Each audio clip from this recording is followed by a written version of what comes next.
ইফতারের আয়োজন চলছে। আসসালামু আলাইকুম, কেমন আছেন সবাই? আশা করি সবাই ভালো আছেন। আজকে হচ্ছে ২৭ রোজা। হঠাৎ করে মনে হলো রোজা শেষ হয়ে যাচ্ছে, অথচ আমরা কেউ এবার একসাথে ইফতার করিনি। তাই চটজলদি সিদ্ধান্ত নিলাম আজকে সবাই আমরা একসাথে ইফতার করব। তাই আগেই ছোলাটা ভুনা করে নিলাম। ছোলা ভুনা শেষ করে এক সাইডে রেখে দিয়ে প্রস্তুত করছি হালিমের রেসিপি। আজকে সবার জন্য আমি একটু হালিম রান্না করব। তাই প্রথমে হালিমের প্যাকেটের ভিতরের যেই মশলাটা থাকে সেটাকে ফুটন্ত গরম পানি দিয়ে ভিজিয়ে সাইডে রেখে দিলাম ১৫-২০ মিনিটের জন্য।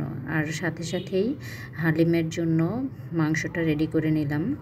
এই তো হয়ে গেছে আমার হালিম রান্না সম্পূর্ণ কমপ্লিট করে এক সাইডে রেখে দিয়ে আবার ইফতারের আয়োজন শুরু করে দেব। তো শুরু করে দিলাম ইফতারের জন্য আয়োজন। চলছে ইফতারের আয়োজন। প্রথমে আমি বেগুনিটা ভেজে নেব, আর পাশাপাশি সব অন্যান্য যা আছে ওইগুলো প্রস্তুত করে নেব।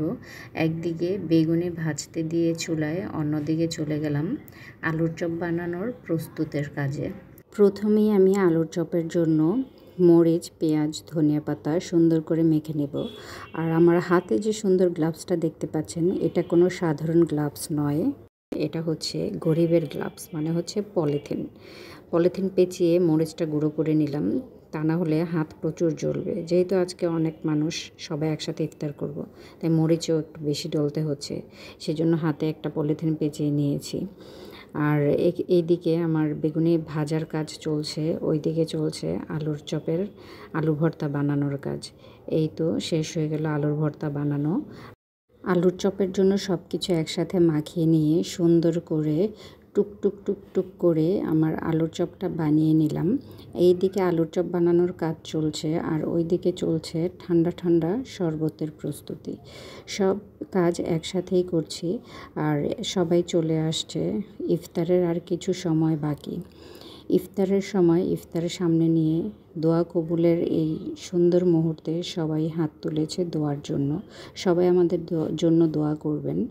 আর দোয়া শেষ করে আজান হয়ে গেল, আমাদের ইফতারও শেষ হয়ে গেল। সবাই অপেক্ষা করছে এখন মুড়ি মাখার জন্য। আমরা সবাই প্রথমে ফল, শরবত সব কিছু খেয়ে নামাজ পড়ে এসে মুড়ি মাখা খাই। আর এইদিকে মুড়ি মাখার আয়োজন চলছে, প্রিয় মুড়ি মাখাচ্ছে। আর সবার তো ধৈর্য সহ্য হচ্ছে না, কতক্ষণে মুড়ি মাখা হবে। সবাই ক্ষুধায় ক্লান্ত হয়ে যাচ্ছে ওর মুড়ি মাখা দেখে। আস্তে আস্তে আস্তে আস্তে বসে বসে মুড়ি মাখাচ্ছে, আর সবাই বলছে প্রিয় একটু তাড়াতাড়ি করো, আমাদের তো ক্ষুধা লেগেছে। আর সবাই এদিকে প্লেট পেতে বসে আছে। আহারে আহারে কাঙ্গালের দল, কতই না ক্ষুধার্ত মানুষগুলো, কতক্ষণে খাবে। আর আমরা সবাই একটা বড় প্লেটে খেতে বসে গেলাম। এটাই হচ্ছে আনন্দ, সবাই একসাথে ইফতার করার।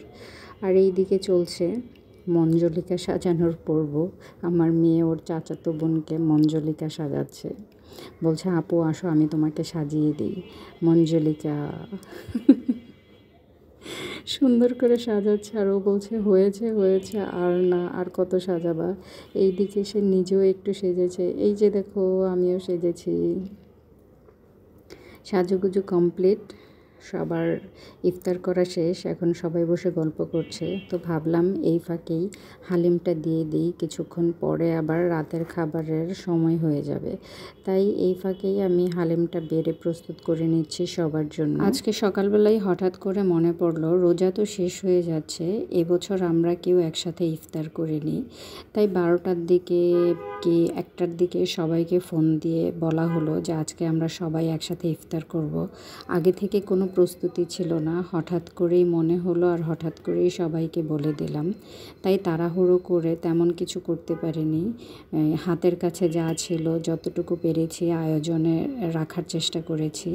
আস্তে আস্তে করে সব কিছু কমপ্লিট করে নিলাম। এই তো আমার হালিম বাড়া কমপ্লিট হয়ে গেছে, এখন সবাই খাবে। আর জানি না কেমন রান্না করেছি, দেখতে তো ভালোই মনে হচ্ছে। আর খাওয়ার পরেও সবাই ভালোই প্রশংসা করেছে। হালিমটা বেশ ভালোই মজা হয়েছিল। তো আমরা সবাই একসাথে বসে গেলাম হালিম খাওয়ার জন্য। এই তো আমরা সবাই একসাথে বসে গল্প করছি, আড্ডা দিচ্ছি, হালিম খাচ্ছি।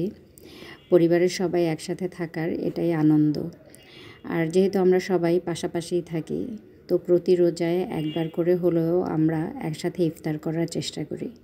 সবাই আমাদের ফ্যামিলির জন্য দোয়া করবেন যেন আমরা সব সময় এমনভাবে পাশাপাশি থাকতে পারি, একসাথে থাকতে পারি।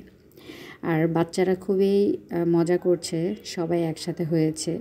আর পরিবারের সবাই যখন একসাথে হয় তখন আনন্দের কোনো সীমা থাকে না। এই তো আমার পরিবারের সবাই আমরা একসাথে। হালিম খাওয়া শেষ করেই আবার চায়ের জন্য সবাই রেডি হয়ে গেল। তো আমি চা নিয়ে আসলাম। চা ছিল সবার শেষের পর্ব। আর চা খেতে খেতে আপনাদের কাছ থেকে বিদায় নিয়ে নিই। সবাই আমাদের জন্য দোয়া করবেন, আমার ফ্যামিলির জন্য দোয়া করবেন। সবাই ভালো থাকবেন, সুস্থ থাকবেন। দেখা হবে নেক্সট ভিডিওতে। আল্লাহ হাফেজ।